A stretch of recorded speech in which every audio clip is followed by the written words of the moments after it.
Boa tarde. Boa tarde aos irmãos, aos amigos do Instituto Manuel Filomeno de Miranda, localizado no bairro de Itapuã. Boa tarde a Selma, a todos que nos escutam. Estendo também o meu boa tarde aos amigos, aos irmãos do Lar João Batista, localizado no bairro do Garcia, na rua Prediliano Pita. Boa tarde a Jonilda, a Angélica, os meus sinceros votos de gratidão pelo convite para essa palestra espírita e formulo votos de paz em nome do Cristo, que sei que se faz presente conosco, representado pelos bons espíritos. O tema: a paz do mundo, a paz do Cristo. Utilizei como base mensagens de Emmanuel, uma com o mesmo tema, que encontra-se no livro Vinha de Luz, Paz do Mundo e Paz do Cristo, onde o Cristo abre o trecho. É indispensável, a mensagem, né? É indispensável não confundir a paz do mundo com a paz do Cristo. Há diferenças. Em 1919, logo após o fim da Primeira Grande Guerra Mundial, diante daquela tragédia humana com milhares de desencarnados, as nações, os seus líderes, reuniram-se e criaram a Liga das Nações Unidas com o objetivo: prevenir conflitos entre as nações. Paz, segundo os dicionários, nas suas várias significações, mas toda aquela significação que abre está lá. Paz é a ausência de conflitos. Então a Liga das Nações, os seus governantes se reúnem para que não ocorresse mais uma guerra de tamanha tragédia, daquela magnitude. Infelizmente, em 1939, eclode a Segunda Grande Guerra Mundial, quando Hitler invade o nazismo, as tropas invadem a Polônia, desencadeando a Segunda Grande Guerra Mundial. Finda-se em 1945 e em 1946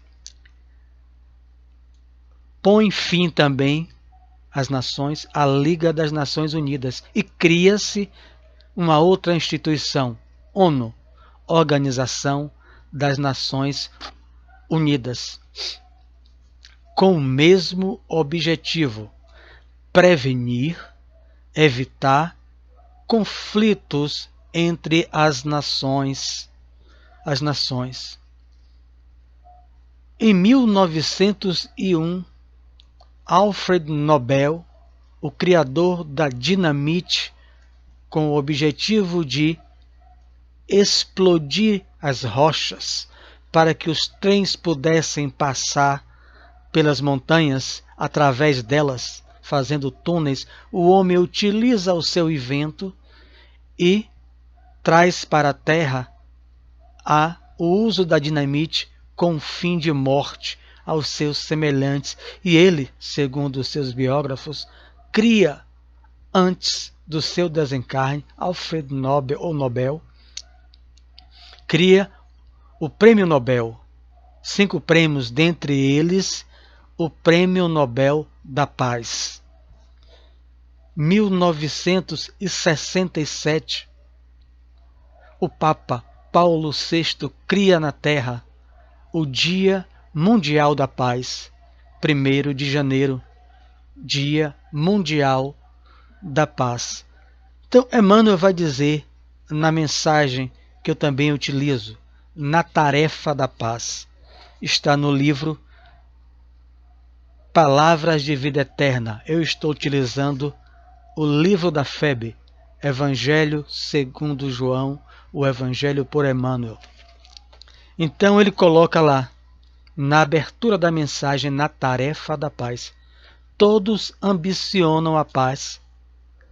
Ora, desde só para citar dos exemplos que eu falei, 1919, diante da primeira grande tragédia de guerra, as nações se reúnem com o objetivo: cessar os conflitos e manter a paz entre as nações. 1946, a ONU, mesmo objetivo. O objetivo do Papa para que a humanidade se conscientizasse sobre a necessidade de paz. Alfred Nobel também, para que o homem utilizasse a sua inteligência aliada ao seu sentimento no cultivo da própria paz. Então todos ambicionam a paz. Quando eclode a Primeira Guerra Mundial, nós vamos ver, trazendo bem para a nossa doutrina, na questão 86 de O Livro dos Espíritos, no mundo normal primitivo, nós vamos compreender também, junto com outra obra que está ao meu lado, Cartas de uma Morta, Chico Xavier, Espírito Maria, João de Deus. Ela desencarna em 1915, já havia um ano da Primeira Guerra Mundial. E 2 anos depois, 1917, Dona Maria João, Espírito, ela integra das sociedades a qual ela se encontrava, na colônia espiritual a qual ela se encontrava, nas dimensões espirituais, equipes para receber os desencarnados da Primeira Guerra Mundial, 1914 a 1918. Era 1917, ela narra na obra, a movimentação das cidades ou colônias espirituais para acolher, receber. E por que o Brasil, já que a participação do Brasil na Primeira Guerra Mundial foi tão pequena, segundo os historiadores? Participação naval e a maioria levando matéria-prima e materiais agrícolas para a Inglaterra, para a França, para os países aliados. Porque o Brasil era uma pátria neutra no espaço das nações que gravitam no mundo espiritual. Segundo a fala de André Luiz, o Brasil estava naquela neutralidade, não estava atuando diretamente no teatro de guerra. Então, levava apenas a maioria, levou soldados, mas a maioria levou materiais, matéria-prima e materiais agrícolas, né? Enfim, produção agrícola para os soldados do front. Então, acolhe aqueles irmãos da Inglaterra e da Alemanha, da França e da Alemanha, inimigos. E conforme vemos na questão 546 a 48 do Livro dos Espíritos, os espíritos durante o combate, o que acontece com eles ao desencarnarem, a maioria continua lutando, não sabe nem que morreu, continua num cenário de guerra. Então, as equipes do bem vão retirando e trazendo para nações neutras, para as dimensões espirituais, para eles serem tratados, acolhidos, cuidados. E a gente observa, e eu vou ler, a questão 86 do Livro dos Espíritos. O mundo corporal poderia deixar de existir, ou nunca ter existido, sem que isso alterasse a essência do mundo espírita? De certo. Eles são independentes.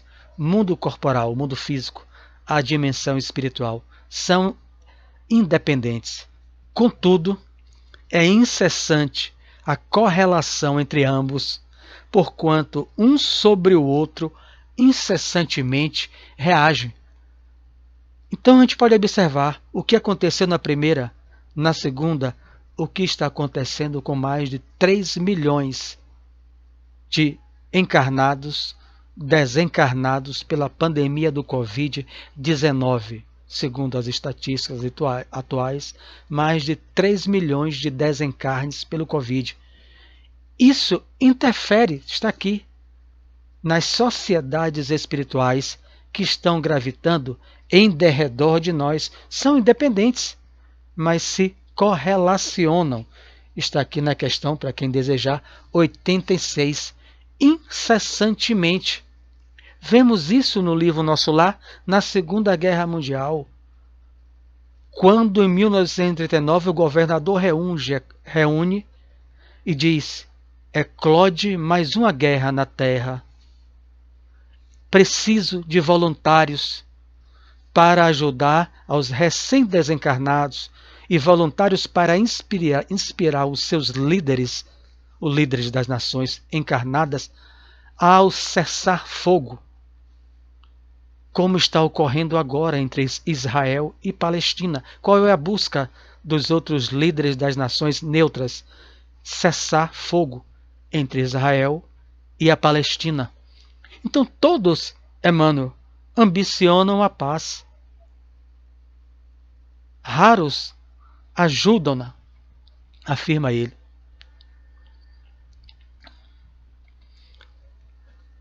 Mas como assim? Raros ajudam-nos?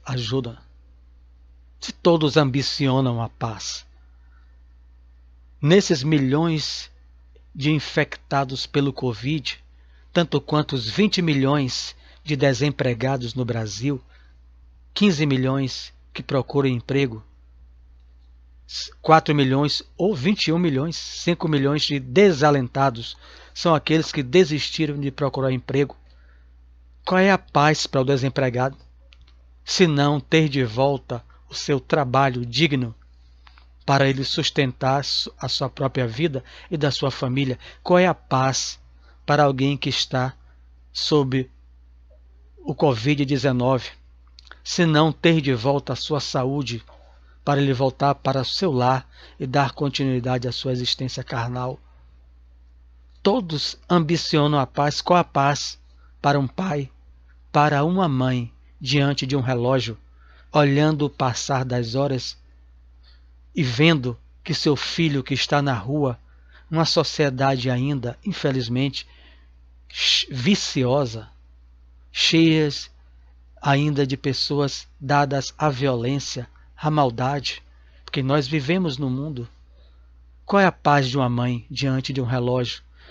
É quando soa a campainha da sua casa ou lhe bate a porta e ela vê seus filhos de volta ao lar, na sua plenitude, de saúde mental, emocional e física, de volta. Ela respira fundo, acolhe os filhos que chegou. Isso é paz, é estado de paz para essa mãe, para esse pai. Todos ambicionam a paz, mas a Emmanuel fala na mensagem, na tarefa da paz, raros ajudam-na. E ele faz uma pergunta, é o que eu vou ler apenas. Que fazes por sustentá-la?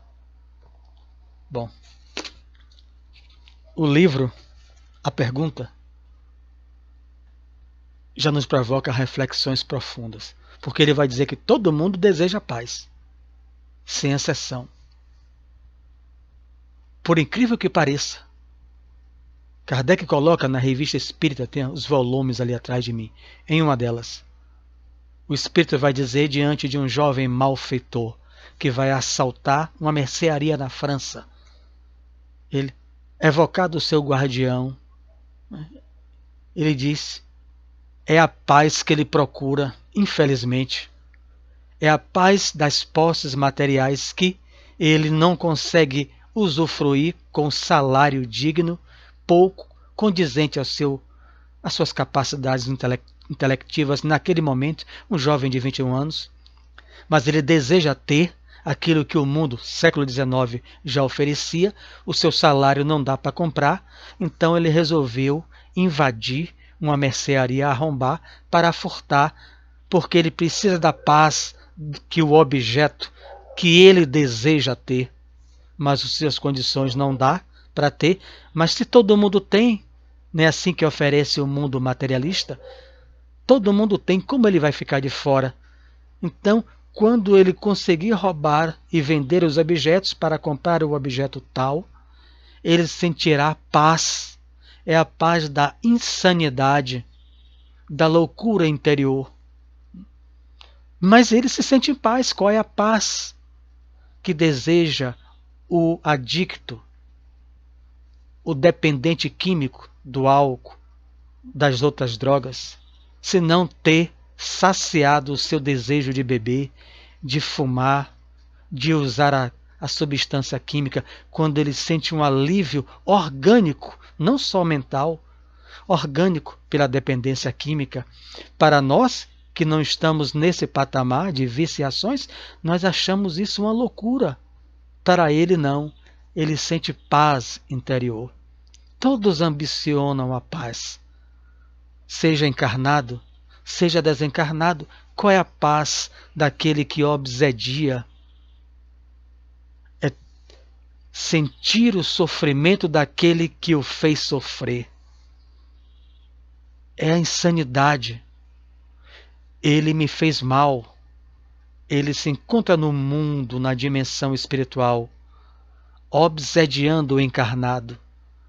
À medida que o encarnado sofre o assédio espiritual e se desencaminha pelas suas próprias brechas morais, que lhe permitiu a sintonia mental, e que isso vai gerar consequência de sofrimento para o próprio encarnado, o obsessor se sente feliz, se sente em paz, eles dizem na mediúnica, de verem concretizado o seu desejo de vingança. O seu algoz, o seu inimigo está sofrendo. Todos ambicionam a paz, mas eles estão ajudando a paz? É a pergunta de Emmanuel. Raros ajudam-na. Que fazes para sustentar a paz? Ele faz a pergunta a todos nós. O espírito Neo Lúcio, nessa obra de volume pequeno e conteúdo sublime, Jesus no Lar, no seu primeiro capítulo, psicografado por Francisco Cândido Xavier, no seu primeiro capítulo, ele aborda uma passagem vista no mundo espiritual, na história que não está registrada na Terra. Espiritismo é doutrina de revelação, então revela-nos uma passagem do Cristo na Terra, onde, quando Jesus, após reunir o seu apostolado, os 12, e faz uma base, a primeira, na casa de Simão, para traçar as diretrizes para a pregação da Boa Nova, o Evangelho à multidão, e, enfim, quando ele traça a programação a ser realizada, na hora que ele faz uma pausa e vai para um canto, ele ouve que a conversa toma outro rumo, chamado entre nós de maledicência. A conversa falar mal de quem não está presente. E Jesus já na sala. Jesus, na sua humildade e autoridade moral, aliada à sua imensa humildade, chama o dono da casa, Simão, e diz a ele, eu vou ler a frase, porque é tão bela. Como esperar, Simão, uma comunidade segura e tranquila, sem que o lar se aperfeiçoe? Ora, eles estão ali junto ao Mestre, já os 12, para levar a paz do Cristo ao mundo. E só ele fazer uma pausa, as pessoas presentes, esposas, os apóstolos, começaram a falar mal dos que estavam distantes. Como você pode esperar uma comunidade segura, Simão, e tranquila, sem que o lar se aperfeiçoe? A paz do mundo começa sob as telhas a que nos acolhemos. Se não aprendemos a viver em paz entre quatro paredes, Simão, como aguardar a harmonia das nações? Se nós não buscarmos sustentar a paz do mundo a partir do próprio convivência em nosso lar, como esperar que os líderes dos estados, dos países, das nações, que são oriundos de um lar, todos eles, levem a paz para os seus povos? se eles não receberam esses exemplos cotidianos, simples, de paz dos seus pais, que não cumpriram os deveres a que lhe foi atribuído por Deus ao confiar os seus filhos, espíritos, para eles ajudarem na sua jornada evolutiva. Então, a pergunta é: que fazes para sustentar a paz? Eu cumpro o meu dever de pai? Estou fazendo para mim e compartilhando com quem me ouve. Eu cumpro o meu dever de vô? Eu cumpro o meu dever de marido, de vizinho, de cidadão? Então eu tenho que primeiro mergulhar para dentro de mim, no ambiente psíquico em que eu vivo, como diria André Luiz, no livro Desobsessão, o ambiente particular, né, que é o ambiente psíquico de cada um, para ajudar na paz, na formação de agentes espirituais enobrecedores, para serem utilizados pelos bons espíritos para auxiliar na paz dos aflitos. Livro Desobsessão. André Luiz cita isso. Estamos sustentando a paz? Estamos ajudando a paz do mundo?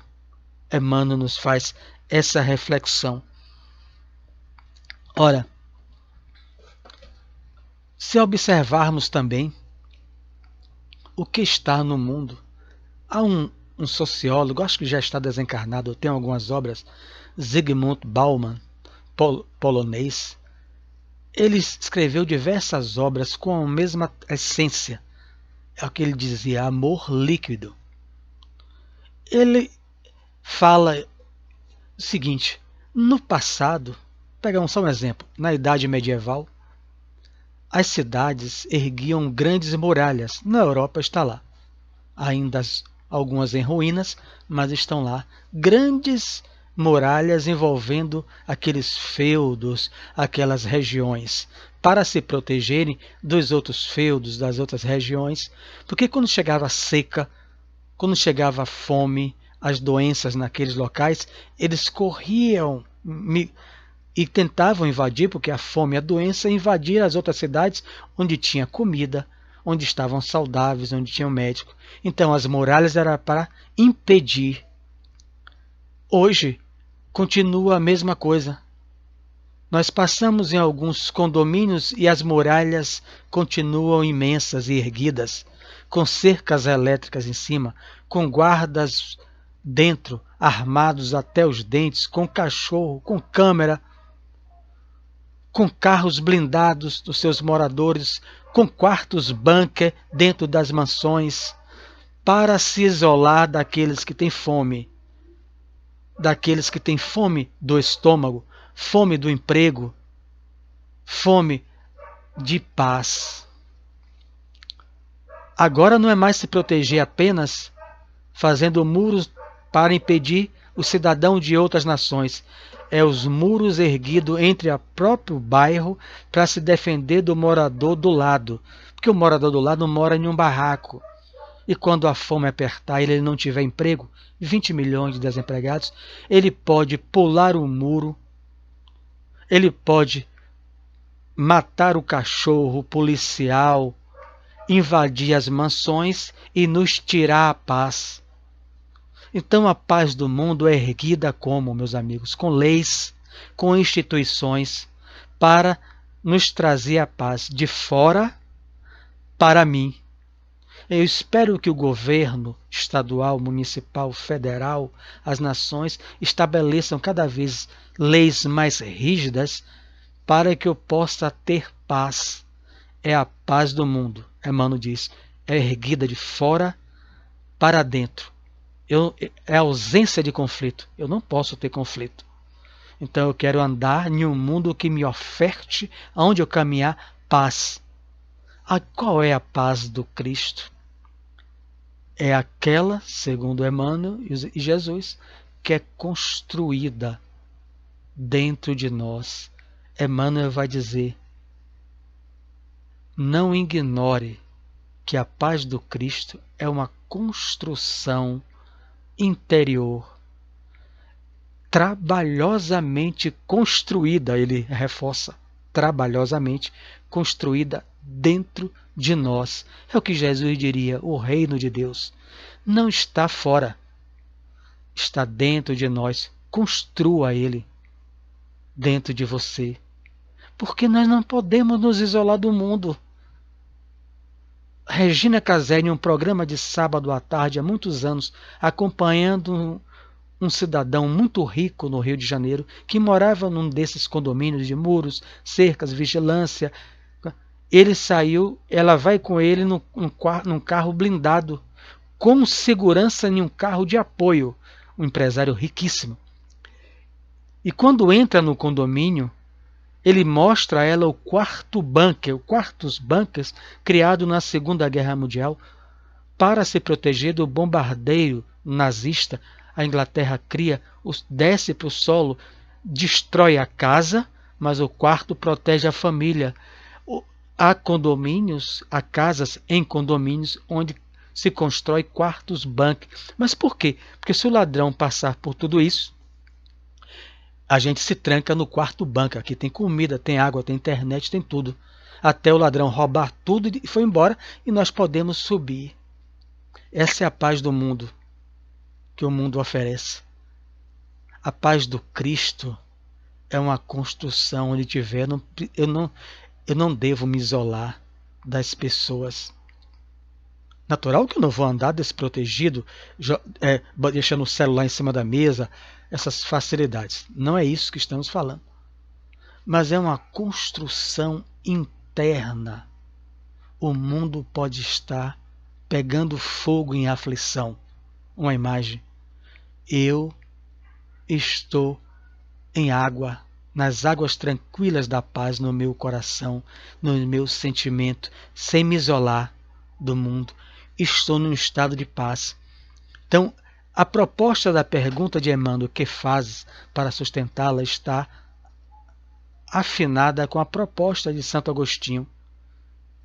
Que faz? Como conseguir ser feliz na terra?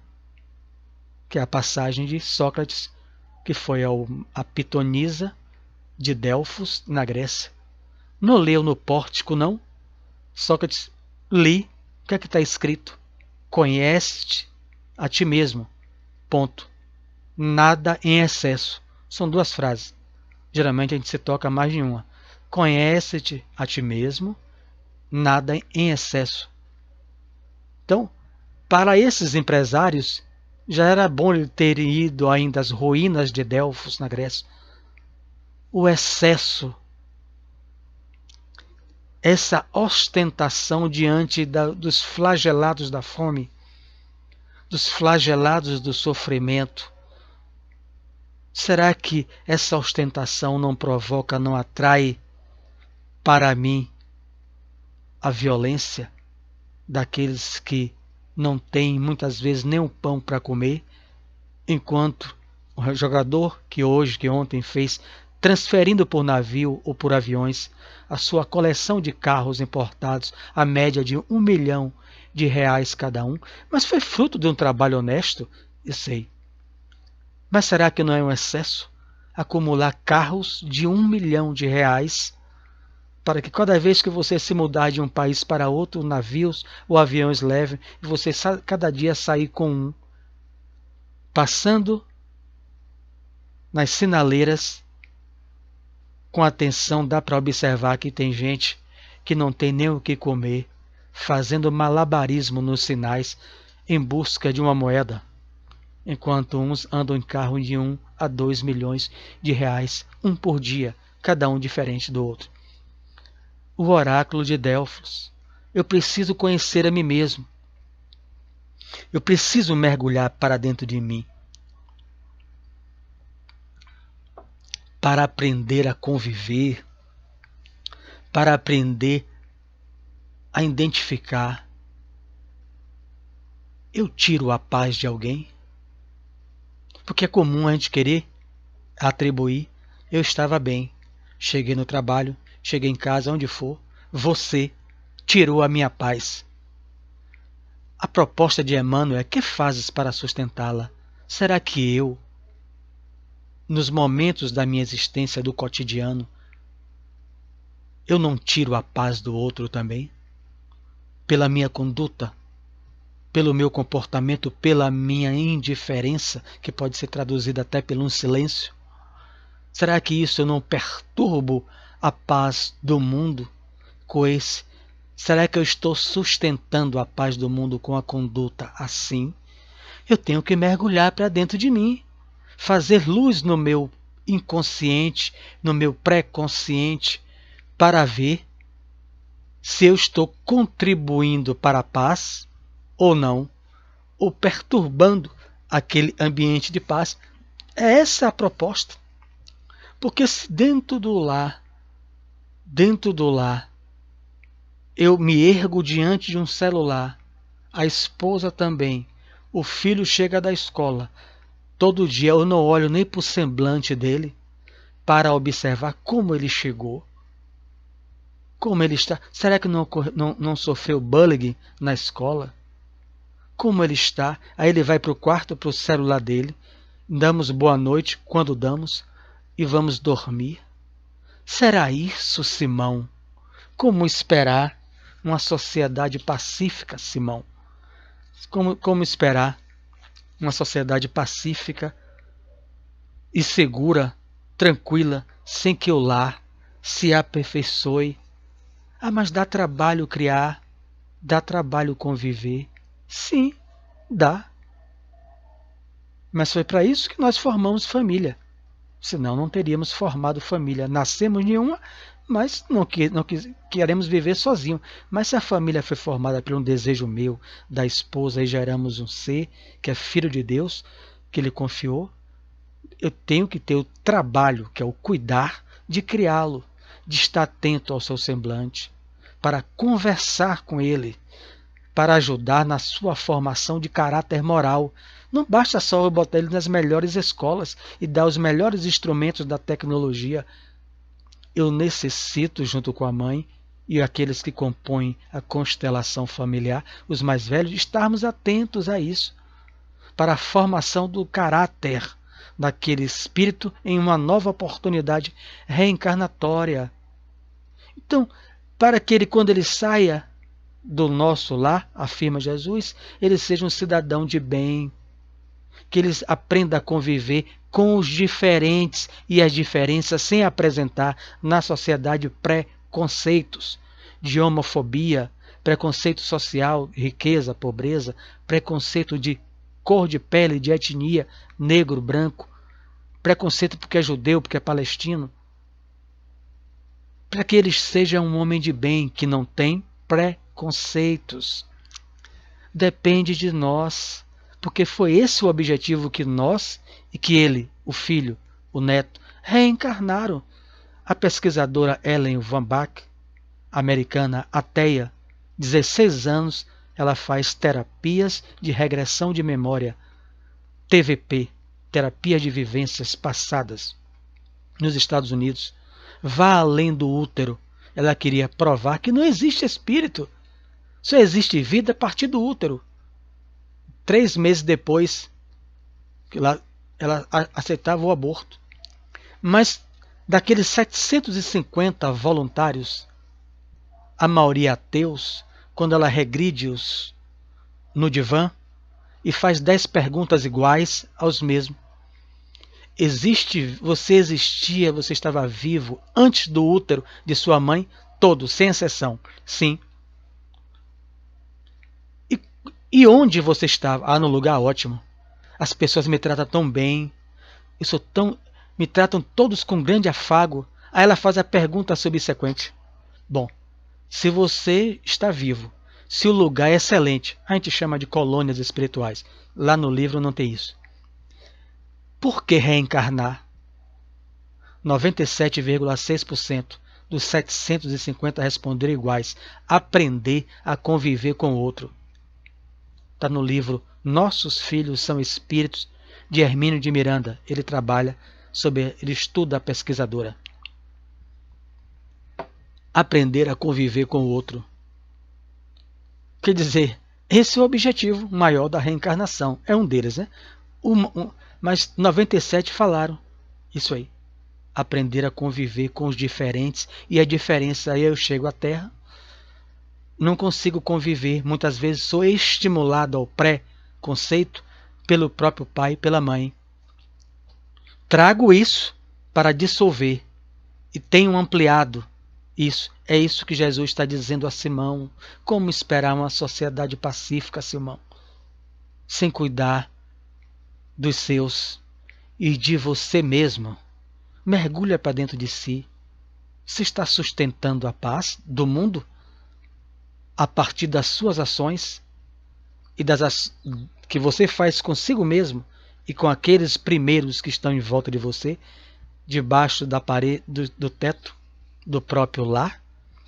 Então a paz do Cristo é um desafio, porque eu faço é esperar e pedir que o governo, o próximo governador, o próximo prefeito, o próximo ministro do STF criem leis que me protejam do outro. Sempre isso para que eu possa ter paz. Mas a paz do Cristo nos conclama ao mergulho. Eu tiro a paz de alguém? Dentro de casa ou fora dela? O que fazes para sustentá-la? Então a paz se levanta por dentro, meu irmão. E o Cristo sempre nos propõe cada vez mais. Não basta só eu querer paz. Não basta apenas eu colocar uma camiseta branca com a pomba desenhada na mão, ou ela na mão, e soltá-la, e sair nas ruas, paz para meu bairro, nessas passeatas, pedindo que a paz retorne ao seu bairro. Não basta isso. Não basta. Eu ajudo a paz sustentando-a como indivíduo no meu dia a dia e sendo pacificador. Isso é a proposta de Emmanuel, é a proposta do Cristo. No Evangelho segundo o Espiritismo, capítulo 9, bem-aventurados os mansos e pacíficos. Não basta só pedir a paz para mim, para a minha família, para meu bairro. Eu tenho que sustentar nas minhas ações a paz na minha família, no meu bairro e na sociedade ao qual estou reencarnado. Isso é ser pacificador. Observemos com Cristo em João. Ele se faz uma festa, a última ceia, diz que vai morrer. Os apóstolos se chocam, diz o que vai acontecer com ele. Está lá em João, capítulo 16, em diante. Diz o que vai acontecer com ele. E depois diz assim, no mundo tereis aflições. Ele, na coroa que ele diz lá, no mundo vocês vão, aguardem isso aí. Eu vos envio ao mundo como ovelhas diante de lobos.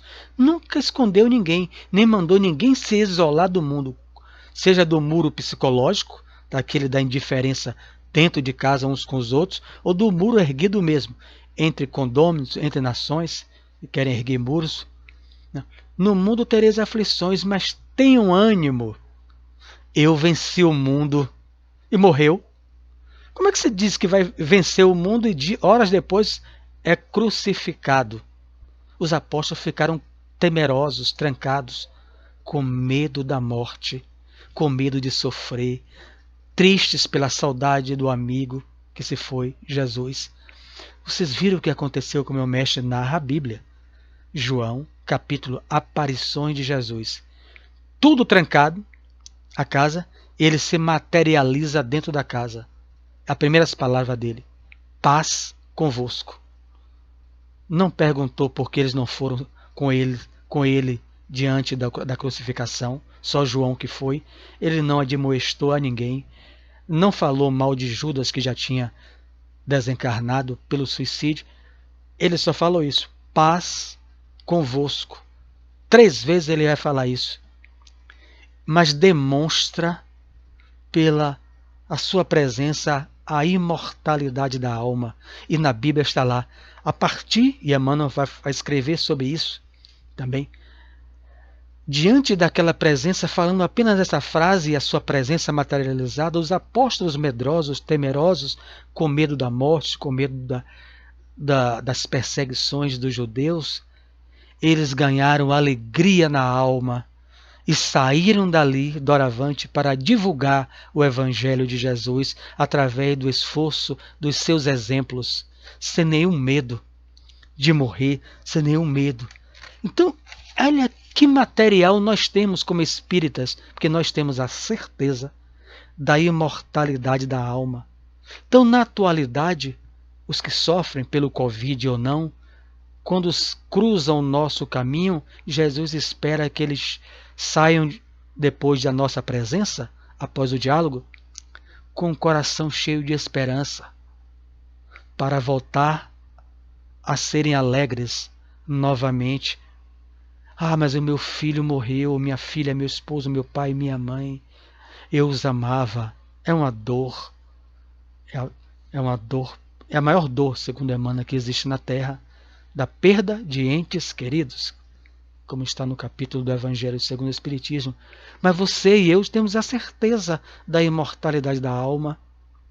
Então, nós não vamos doutrinar a ninguém, nem convencer a ninguém. Nós vamos ter o papel de converter, que é transformar. Convencer, tem muita gente tentando convencer o outro. O nosso papel de conversão, pelo exemplo. A sua mãe desencarnou, a minha há 8 anos. E como você sobrevive com saudades, é natural. Mas sabendo, porque o Espiritismo não tira a saudade, mas jamais me coloca no coração a tristeza depressiva ou a revolta. Mas por quê? Pelos reencontros que Deus já me deu a oportunidade de ter com ela durante o sono e os sonhos, que você também terá. E depois a certeza do reencontro após a morte. Recorde-se de Jesus, se o irmão tiver alguma crença. Pergunte a ele qual a crença que você tem, porque Jesus voltou. Está lá, passou 50 dias entre o povo após ser crucificado. Então a pessoa volta pelo menos com esperança. Aqueles que cruzam em nosso caminho. Depende de você, depende de mim. Ajudar aquele companheiro a ter de volta a sua paz interior, que ele está em aflição, muitas vezes em tristeza ao ponto do desespero. Então Nando Cordel foi muito feliz ao dizer: a paz do mundo começa em mim. Ou seja, em mim, a paz do mundo começa em você. É esse São Francisco de Assis. Oração pela paz. A gente chama oração de São Francisco, não é esse o nome. É oração pela paz. Onde houver o ódio, que você, leve a paz. Onde houver desespero pela morte de um ser querido, ou não, pela doença, pela enfermidade, pelo desemprego, que eu leve a esperança. Senhor, fazei de mim um instrumento de vossa paz. Oração pela paz de São Francisco de Assis. Todos nós amamos recitar, orar, cantar e fazemos, sustentamos a paz a partir desse mergulho para dentro de nós, que estou provocando a que todos o façam, assim como eu fui provocado por Emmanuel, já que eu li primeiro. Será que eu estou querendo que o mundo me dê uma paz que é sempre fugidia? Ou será que eu estou construindo, tijolo a tijolo, dentro de mim, a imagem de construção, e é isso mesmo, da paz no meu interior, onde está o reino de Deus, tijolo da paciência, tijolo da indulgência, tijolo da fraternidade, da solidariedade, os tijolos internos. Ninguém constrói uma casa, um edifício, colocando tudo de uma vez só e vai embora. Nem a China, com aquela tecnologia que tem, demora alguns dias para se erguerem. O movimento Você é a Paz, criado em 1998 por Divaldo Franco, aos 70 anos, no Nordeste de Amaralina. O título, Você e a Paz, é um processo de conscientização, diria ele, que Joana de Ângeles falou, está na sua biografia. É preciso trabalhar na causa, o indivíduo, o espírito, encarnado ou não. O que você faz para sustentar e ajudar a paz? Então o movimento é você, ou seja, eu e a paz. Esperar só que o mundo traga a paz para mim? Não. Eu tenho o dever de construir a paz onde eu me encontrar, dentro e fora do meu lar. Ser um instrumento de paz, daquele que chega com a fofoca no ouvido no trabalho, que ela pare em mim. É fácil fazer isso? Não. Não é fácil, estou falando de mim, para mim mesmo. A questão é que eu tenho o dever de fazer. Se eu quero ser Senhor, fazei de mim um instrumento de vossa paz. A gente se emociona com a prece de São Francisco. Fazemos isso? Estamos fazendo isso? Em Madre de Deus, para encerrar, aos amigos, eu estava de férias e vou lá pela casa da família e passei 29 dias em Madre de Deus com minha esposa e meu filho, que estão lá vários dias estudando pela internet, né? Saí um pouco de Cajazeira, dos ares, a casa vazia, enfim. Todos isolados, né? A praia não tem acesso, mas estamos lá, estava lá. E os estudos não paravam, porque eu fui para a Madre de Deus. Eu continuei com os estudos do Raio de Luz, com os estudos do meu canal, né? Onde fazemos o estudo do livro Desobsessão, os estudos do Raio, as palestras, enfim, para as outras casas espíritas. E no transcorrer dos sonhos, 10 dias depois, 12 dias, duas jovens meninas desencarnadas na janela do meu quarto, lá em Madre de Deus. Alex, e me chamaram tio. Acorda aí, tio. Eu saí do corpo, uma peculiaridade anímica, né? Capítulo da emancipação da alma. Saí do corpo, vi meu corpo e vi as meninas debruçadas no parapeito da janela. Eu falei, já gostei de vocês. Elas sorriram, por quê? Já me chamaram de tio. Eu tinha feito aniversário há uma semana, 57 anos. E as duas meninas não me chamaram de vô. Eu já gostei de vocês. O que é? Eu queria que o senhor atendesse alguém enquanto o seu corpo dorme.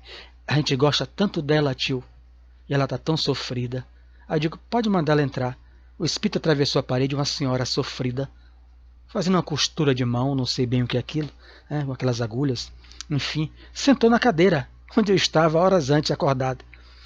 E na sua aura havia um bebê plasmado na aura dela, com movimentos. Uma forma-pensamento, uma ideoplastia, uma fotografia no seu perispírito, como diria Allan Kardec. Conversei, não me recordo tanto do diálogo, e também não é necessário contar sobre isso. Passaram-se os dias, ela me falou o nome dela, enfim, as situações do sofrimento, coloquei o nome dela no livro das preces, e à medida que eu fazia as lives, os estudos de orações, de vibrações, envolvia o nome daquela desencarnada, um dia antes de eu voltar ao trabalho e para Salvador. Ela chega, só que o bebê não está mais fixado na sua aura. O bebê tem movimento e está sorrindo. E a energia que o bebê passava para mim foi uma das melhores energias que eu tive em toda a minha vida. Porque eu senti um estado de paz tão grande, que é indescritível. As duas meninas lá, ela ali, com semblante renovado. E um homem que eu não vi na primeira vez, com semblante fechado, e sentou um pouco à distância. E começou ele a narrar o drama familiar que levou a sofrimento, aos conflitos, à ausência de paz naquela família entre a região de Candeias e Madre de Deus, por uma suspeita de adultério, de gravidez oriunda de um adultério. Aquele pescador humilde adentra em casa e assassina sua mulher, tornando-se, o termo da agora, um feminicida. Ele sai correndo, eu vi a cena, entre os manguezais de Madre de Deus, e a polícia atrás, e o leva para a cadeia, e as meninas ficam órfãos dele. O bebê morre no útero da sua mulher. E aquele sofrimento se estende às dimensões espirituais. mas que começou a ter um fim quando ele falou assim, depois de narrar: essas orações que você e esses outros, alguns eu vejo e outros não vejo, que vem fazendo por nós, me despertou algo em dentro de mim. Estou cansado de perseguir, de fazer açaí. Eu não consigo perdoá-la. Estou sendo sincero, viu, moço? Ele falou comigo. Mas pelo menos eu preciso cuidar de mim. Porque era um pescador honesto e sofri dela a traição. As lágrimas dela caíam, demonstrando que ele estava sendo sincero. Ela caía e o bebê no colo entre ambos, na cama, onde eu estava, sorrindo, alegre. Eu vou deixá-la. Eu vou buscar quem me ajude. E saíram, conduzidos pelos espíritos. 2 espíritos se aproximaram de mim e falaram: dizeis aos amigos que junto com você fazem as lives, as vibrações à distância, os estudos, como é importante, vocês estão sendo instrumento da paz para muitos, não apenas para os encarnados, mas para os desencarnados também. Vocês foram instrumentos para ajudar a pôr um fim nesse sofrimento familiar, onde quer que vocês se encontrarem, meus irmãos. Podeis dizer a Deus, diante de qualquer sofrimento, que são as provas necessárias para a vida, que vocês vierem a atravessar um dia, sabeis que tens amigos. E foram embora. Eu estava em lágrimas, vendo o meu corpo físico dormindo, o da esposa, sentado junto a ele, no processo de desdobramento espiritual, e com uma paz tão grande, por saber que mesmo minimamente, apenas orando por alguém, junto a outros, encarnados e não, eu fui, como São Francisco de Assis espera de todos nós: Senhor, fazei-me um instrumento de vossa paz. Tenho a certeza, daqueles que nos ouvem, cada um de vós estão dando esse contributo, porque aquele que conhece Jesus nunca mais será o mesmo. Tenho a certeza que os encontros no Filomeno de Miranda, no Lar João Batista, de encarnados e desencarnados, quantos já modificaram os seus sentimentos, buscando contribuir para a paz no mundo, sustentando-a, arduamente sustentando-a dentro de si, no cotidiano da vida, dentro do lar e fora dele. Muita paz para todos. Um forte abraço e gratidão a todos pelo convite. Encerro.